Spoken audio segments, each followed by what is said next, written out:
Okay, so yesterday we discussed about that LDO. We have to start that LDO. What is that LDO? In short, already I explained, right? So today we'll see the next topic. That is nothing but the details of that LDO. But before going to that, we'll just take the review of the previous, and that is nothing but current boosting, right?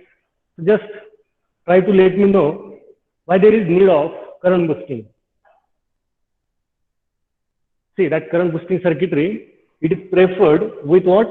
Our regulator IC, right now.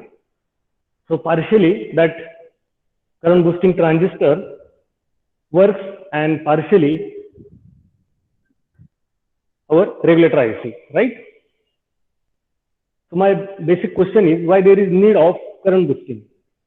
Yesterday already I explained in detail, but just want to take the review from your side.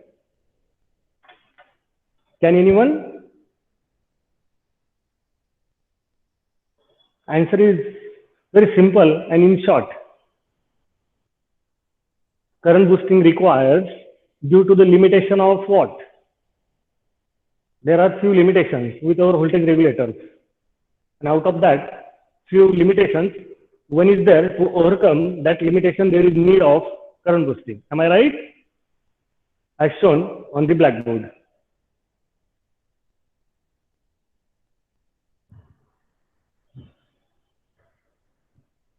Don't know? Okay. So remember, the current handling capacity of that regulator IC, it is almost 1.5 amperes, right now. Even if it provides the regulated output, but the limitation of that regulator IC is what? It can provide us the maximum current as 1.5 amperes. So if there is a load which requires somewhat, we can say, more current, yesterday we taken that example also, that is 20 volts and 2 amperes right now. So to drive such type of load, there is need of somewhat more current, and that is the beyond the capacity of our regulator IC. So to overcome it, we have to use that current boosting circuitry by using the transistor, as yesterday we already discussed, right? So today we'll see the details of that LDO, that is low dropout voltage regulators. So just switch to my another account. I will go on to share the PPT. So just check it. Is it there?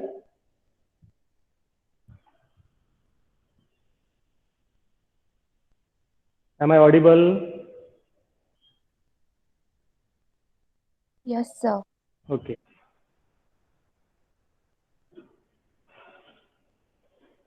Is it available? Yes, sir. Okay. So see that next topic, that is low dropout voltage regulator, we will go on to study in detail.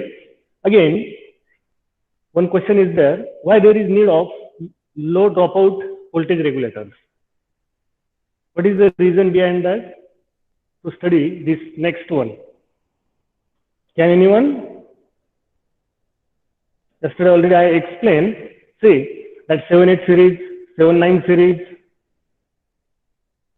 LM317, LM337, these voltage regulators are high dropout voltage regulators, right now. 2 to 3 volt drop is there. So to overcome that power losses, there is another type of voltage regulator, and that is LDO, low dropout voltage regulator, right? So see, as shown over there, you will observe the in that first block diagram, the input applied is suppose 1.22 volts, and the obtained output that will be of 1.1 volt. So the drop across such regulator IC, it is very, very small, almost it is given as 120 millivolts, right? So these low dropout voltage regulators can overcome the difference between input and output voltage, right? It kept that difference very small.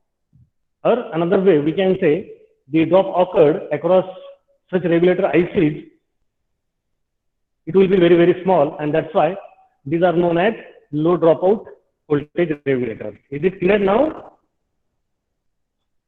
While in case of our 78, 79, 317, 337, there is 2 to 3 volts drop across that regulators, right?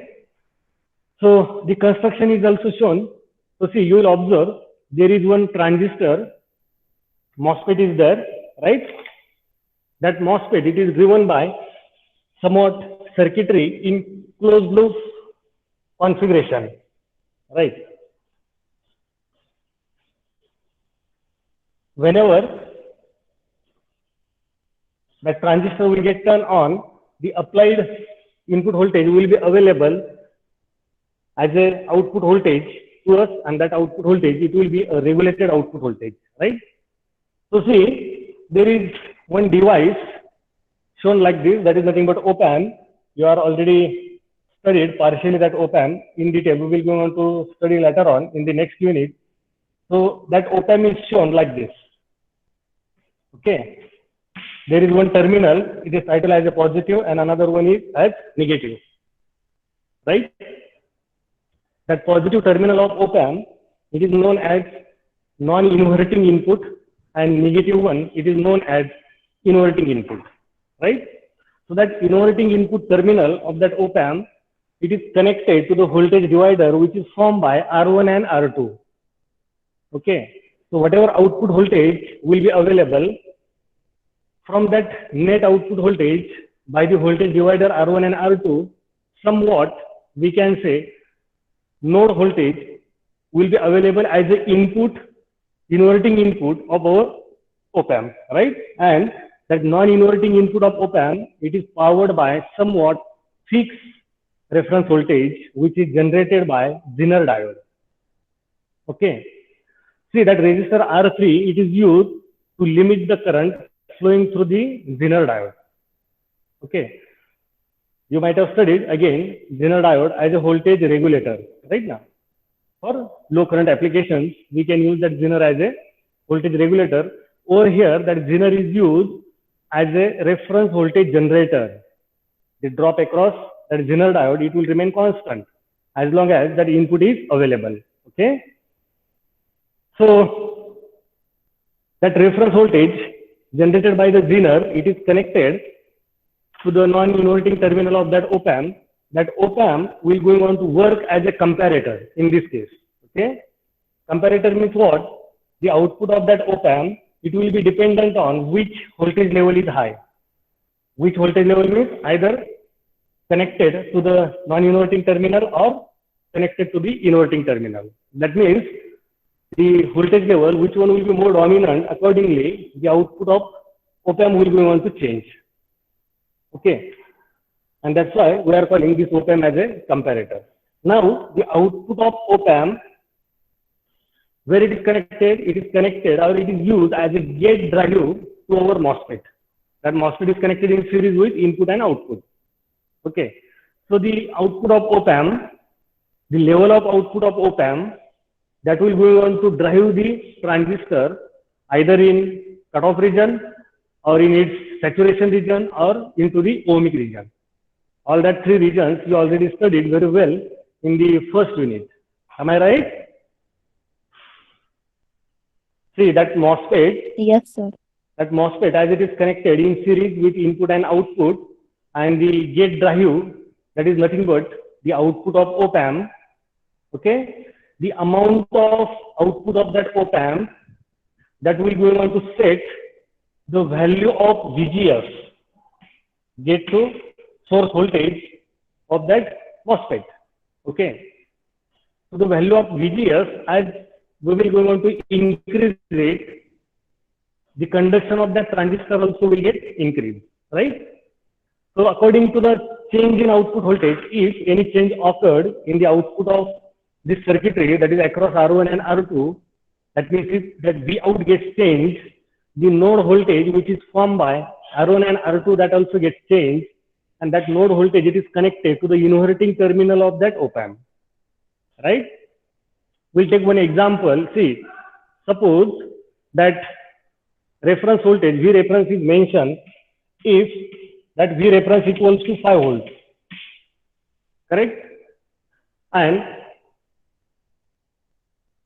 if the output of the circuitry is equals to 10 volts, we'll consider another voltage, that is V node, across that resistor R2, from that voltage divider from by R1 and R2. If that node voltage is, for example, we can say 4 volts, right? So you will observe in that circuit diagram, these two voltages are connected as the input to our op amp. This V reference, it is given to non-inverting terminal, and this node voltage, it is given to inverting terminal of that op amp. Okay. So at this stage, just remember the op amp output, it depends on the differential input voltage, or the difference of voltages applied across its input terminals. Op amp is a two input device. Okay, one is inverting input, another one is non-inverting input, and the output of that op amp, it depends on what? The difference between these two inputs. So how much is the difference? Looking towards this example,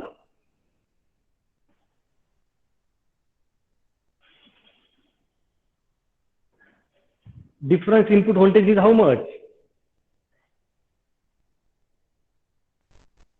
The reference is taken as a 5 volts. Switch to my Blackboard account.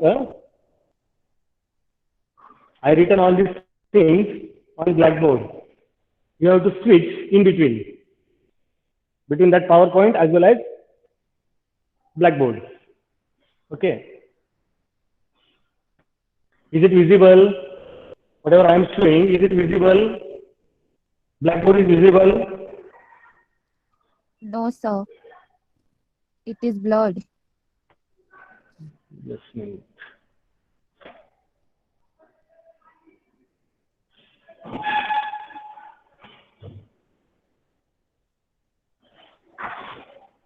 Okay. Switch to that PowerPoint. I will explain over there. Switch to PowerPoint. Okay. So see, in that, note down at your end that V reference written, V reference equals to 5 volt. That is one of the input of op amp. And another input, that is inverting input of that op amp, that is formed by, or it is developed by the voltage divider R1 and R2, right? So that node voltage, we are calling it as a node voltage, available by resistor R1 and R2 is of 4 volts. So there are two inputs to our op amp, right now. One is 5 volts, that is V reference, and node voltage is 4 volts. So these are the two inputs. And already I told the op amp output, it will be dependent on the differential input voltage. Differential input means what? It is the difference between the two inputs applied to the op amp. And I am asking about how much is the difference voltage. So how much it will be? 1 volt. That's all. It will be 1 volt, right now. So V differential, we can say, note down at your end, if Blackboard is not visible properly, V differential is equals to 1 volt. By that differential voltage as a 1 volt, V output voltage of that op amp, if it is 3 volts, right? By the differential input of 1 volt, that op amp circuitry, it is designed and developed in such a way that with somewhat gain, over here we can say the gain will be 3, and that's why the output will be 3, right? And that output of op amp, it is applied as a gate drive to the MOSFET. So that here we can say that MOSFET will go on to conduct, right? Now, the next condition we consider, we are expecting the output voltage as a 10 volt regulated by the circuitry. Instead of 10 volt, if due to any reason, if it tries to get down, That means instead of 10, if it becomes 9 volt, right now, how this circuitry will go on to overcome it again? That we have to discuss. Okay. So see, instead of 10 volt, if the output voltage, that is V out, mentioned in that PPT, if it goes to 9 volts, then what will be the effect on node voltage? Will it remain same? That is 4 volt as we consider, or will get changed?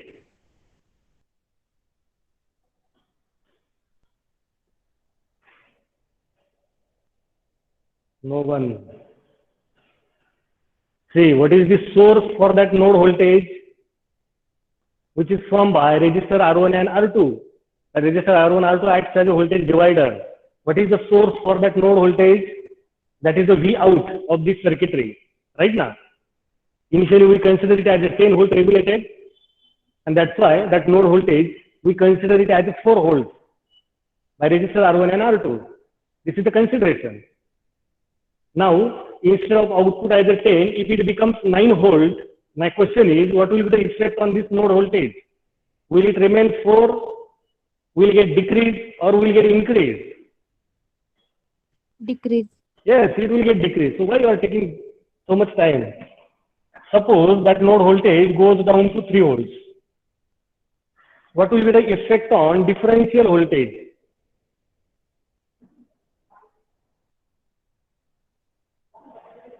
It increase. It will get increased. Suppose it goes to 2 volts, right? That means what is happening with our VGS, or what will happen with VGS? Initially, the V out of that op-amp was 3 volts. Now the question is, will it remain same? Will it get increased? Will it get decreased? Because the gain of that op-amp based circuitry, comparator circuitry, it is fixed. And that gain we consider it as a 3. That's why initially when the differential voltage was 1, the output of that circuitry, gate driver circuitry, it becomes 3 volt. Right now. Now the differential voltage, as you answered, it gets increased to 2 volts. What will be the effect on output of that op-amp?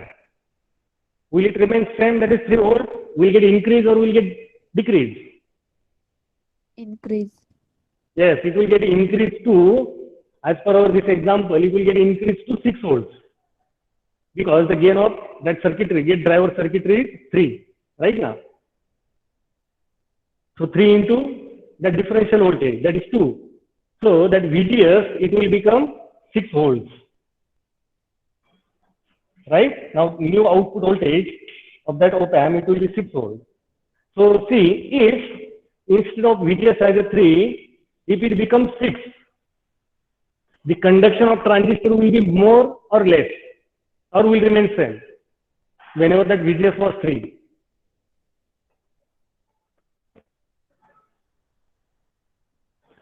First, you already studied the output characteristic, drain characteristic of MOSFET.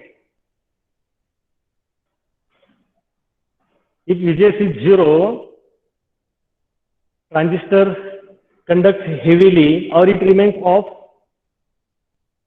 I will start again from the first topic.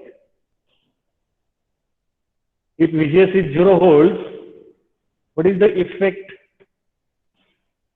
on that transistor? Off. Yes, if VGS increases, what happens as per that characteristic? ID increases or remains same? Increases. Increases. So here we are increasing the output of op-amp from 3 volt to 6 volt. So as shown in that circuitry, that transistor will conduct more as compared to previous, and whenever it will conduct more, the available output voltage will get retained from 9 to again 10 volts, like this. Is it clear? And that's why the output voltage, it remains constant, or we can say it gets regulated. And therefore, Such circuitries are known as regulators, as well as the drop across that MOSFET is very, very small. Already I taught that things also, whenever it operates in ohmic region, the drop across that transistor, it is negligible, right now, or very, very small. And hence, by using such type of transistor, that is MOSFET, as the drop gets decreased to very small value, almost it is written over here as 120 millivolts, we can call these regulators as low dropout voltage regulators. Simply the output voltage, that equation is also noted over here. You just note down it. Output of low dropout voltage regulator equals to V reference into 1 plus R1 by R2. Is it clear? That V reference, it is generated by Zener diode. It is connected in reverse bias condition. When Zener diode is connected in reverse bias condition, it acts as a regulator, voltage regulator. And that voltage, regulated voltage across this Zener, that will remain constant even if there is change in V in, or even if there is fluctuation in this V in. And that's why reference voltage, it remains always constant. It do not get changed. Only node voltage gets changed according to variation in output voltage, and by changing that node voltage, how this circuitry can retain the output to its original level, that already I explained, and that's why it is known as a regulator. So we'll switch to the next topic of this unit. This one is the last topic, that is SMPS. This is also one type of regulated power supply, that is switch mode power supply. Okay.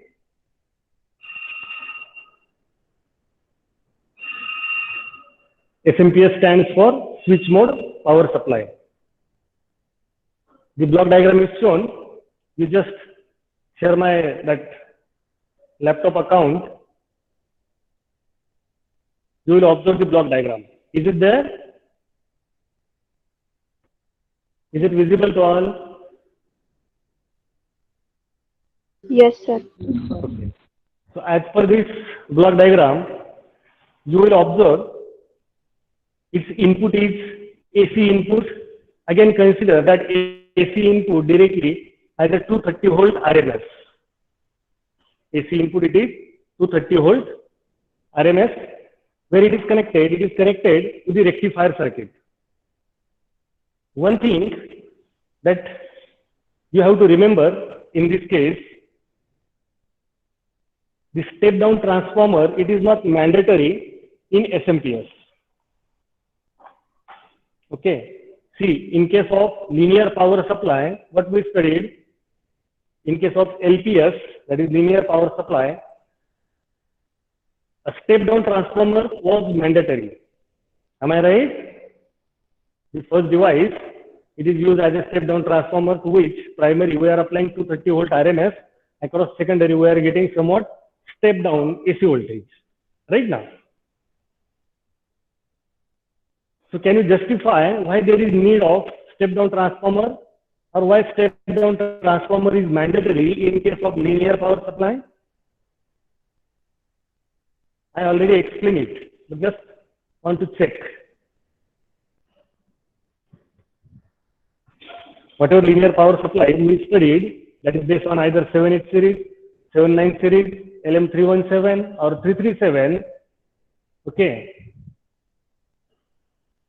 We preferred the input device, first input device, as a step down transformer. So the question is, why it is mandatory to use the step down transformer in LPS? But in case of SMPS, that is switch mode power supply, it is not mandatory. Can anyone?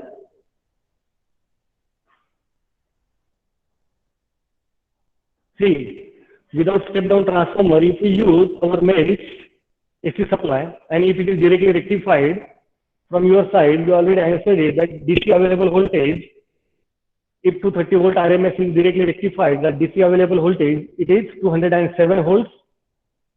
Right now, that 207 volt DC we can't apply as an input to our regulator IC, because there is limitation on input voltage handling capacity of your of our that linear ICs, 7/8 series, 7/9, 317 as well as 337. So to limit that input voltage to its maximum voltage handling capacity, input voltage handling capacity, there is need of step down transformer. Okay. But in case of SMPS, it is not mandatory. And hence, the weight of SMPS, it is very less as compared to linear power supply. The output of both circuitry, that is linear power supply as well as SMPS, the output of both will be a DC voltage as well as regulated, right? So the best example of SMPS, that is our mobile charger, right? So just check how much is the weight of that mobile charger, and where we are plugging it, we are connecting it to our main supply, that is 230 volt RMS right now, and the output we are getting almost 4 to 5 volts. That depends on that handset, rating of that battery used in that handset and all that. Okay, but what I want to explain over here, the output of that charger, mobile charger, it is a DC voltage, very small DC voltage, 4 to 5 volts. While its input is what? Where we are plugging it? We are plugging it to 230 volt RMS. So from large AC voltage, we are taking only very small DC, that is 4 to 5, to charge up the battery of our mobile handset. Is it clear? Is it okay by this example? What is mean by SMPS? That SMPS is nothing but our, one example is our mobile charger. Okay. So that AC input, it is directly applied to the rectifier, that first block. That is 230 volts AC, it is applied to the rectifier. What will be the output of this first block rectifier? There is no step down transformer, remember. So the output of this first block, that is the rectifier, it will be 207 volt DC, very large DC voltage. I will show it on the blackboard. If it is visible, you can check.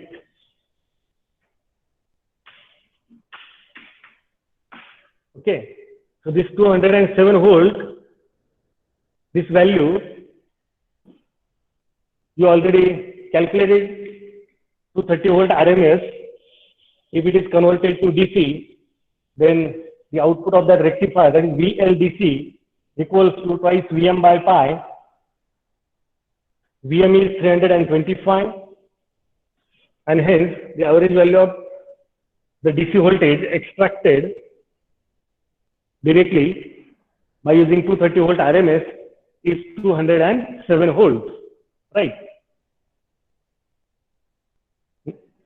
Now see, I will just show you the two diagrams over here.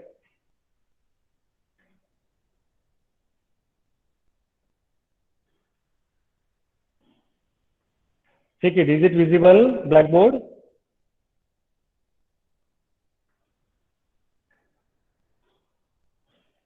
Check it from your side, is it visible? Yes, sir. Okay, now see, in the first one, a continuous straight line is there, okay? If I connected DMM DC voltmeter across such DC voltage, how much it will read? It will be going to read directly as the average of this straight line. How much will be the average? It will be directly 207 volts, okay? Because its amplitude is 207. Now, another waveform is there, but it is pulsating DC, as shown, having the amplitude of that pulse as a 207, same, but it remains at 207 for somewhat short time duration, and somewhat long time duration it remains to 0 volts. Again, the same pulse appears with the same width, with the same amplitude. Again goes to 0, remains 0 for much more time period, and again goes to high to 207 with a predefined pulse width. Okay, so such type of pulse waveform is there. If I connected again the same DMM in this case, what it will read? Will it going on to read as a 207 for small time duration, later on 0, again 207 like this? No. DC voltmeter, remember, DC voltmeter, it always measures the average value of applied signal to it or applied voltage to it. So as per the first waveform, if it is a continuous straight line, its average will be same, that is its amplitude, and that's why I written it as 207 volts. Now I taken the next example.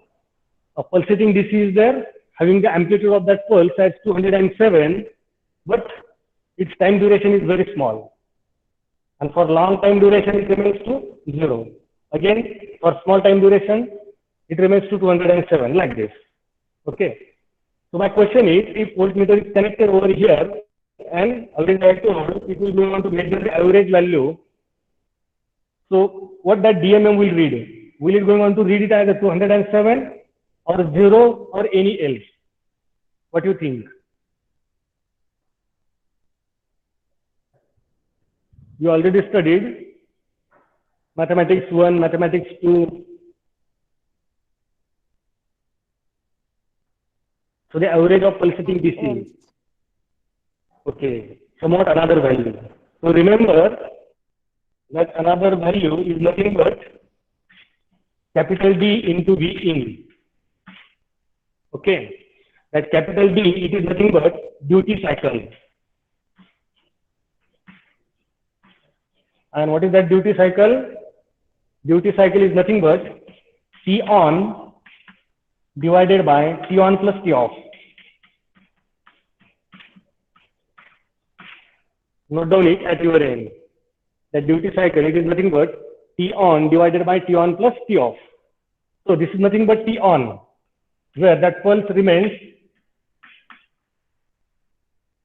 to its logic high level, and T off, where it remains to 0. Right. And if we combine these two time periods, this is known as capital T. Right. That capital T is nothing but what? T on plus T off. And hence, we can write this duty cycle, capital D equals to T on divided by capital T. So depending on the T on and T off, that D will get changed, and V in, it is nothing but the amplitude of that pulse, and that is 207 volts. Is it clear? So we'll take one simple example. If T on, note down at your end, so that it will be very clear to you. If T on equals to 1 microsecond and T off equals to 49 microseconds, V in is equals to 207 volts. Calculate V average of this pulsating DC. That is nothing but output voltage. V average equals to, already I written that formula, that is capital D into V in. Try it.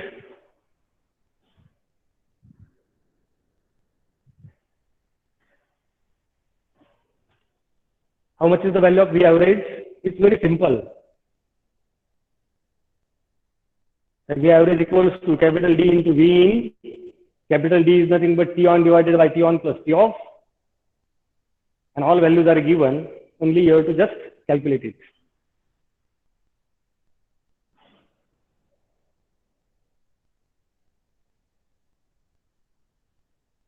First of all, calculate capital D. That is nothing but T on divided by T on plus T off.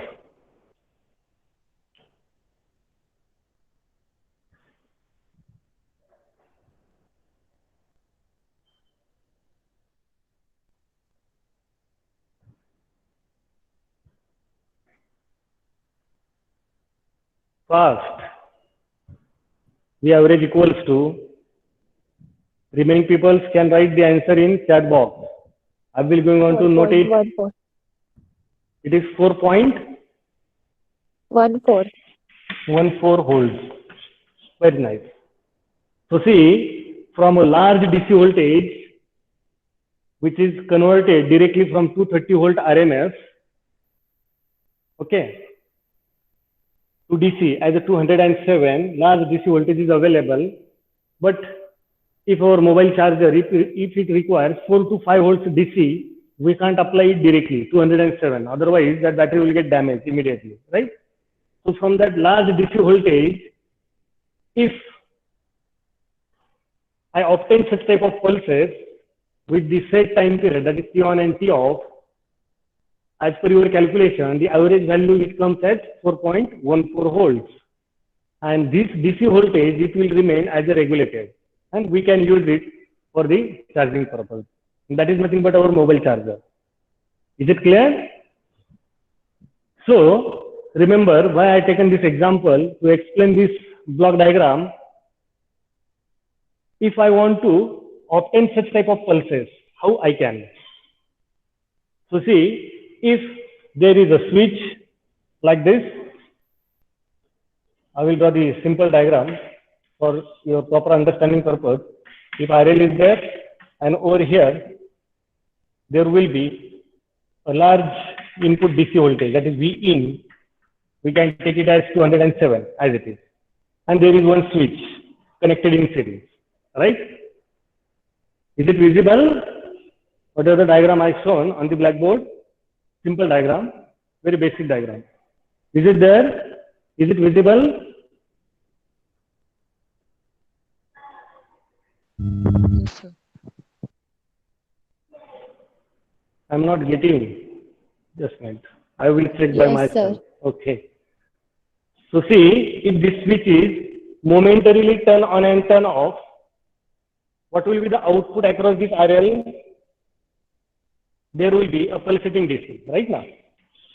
If I turn on the switch, output will be same as that of input, because this path will get closed, that input will appear across RL. Now, after some time period, I will again turn off this switch. We'll open it and we'll keep open for somewhat time period like this. And again, we'll going on to on. And we'll keep on for small time duration, and again, we'll going on to turn off it like this. So we can obtain such type of pulsating DC by using a series connected switch between input and load, simply, right? Now, this momentarily turn on and turn off is nothing but our T on and T off, which we consider as 1 microsecond and 49 microseconds. Is it clear? So the average output across this RL, if I measure it by using DMM, then that average value, it will be as per your calculation, and that is nothing but 4.14 volts. Correct? So, which switch we should prefer, we can use? So that switch, it will not be our conventional switch, it will be our semiconductor switch, or we can say transistor as a switch. We can use transistor as a switch. I can turn on, I can turn off, right? For example, if I connected one MOSFET over here, already in previous topic, we discussed the same, but only we'll be going to highlight it again like this. If I connected MOSFET in series with that input and load, and there is somewhat gate driver circuitry.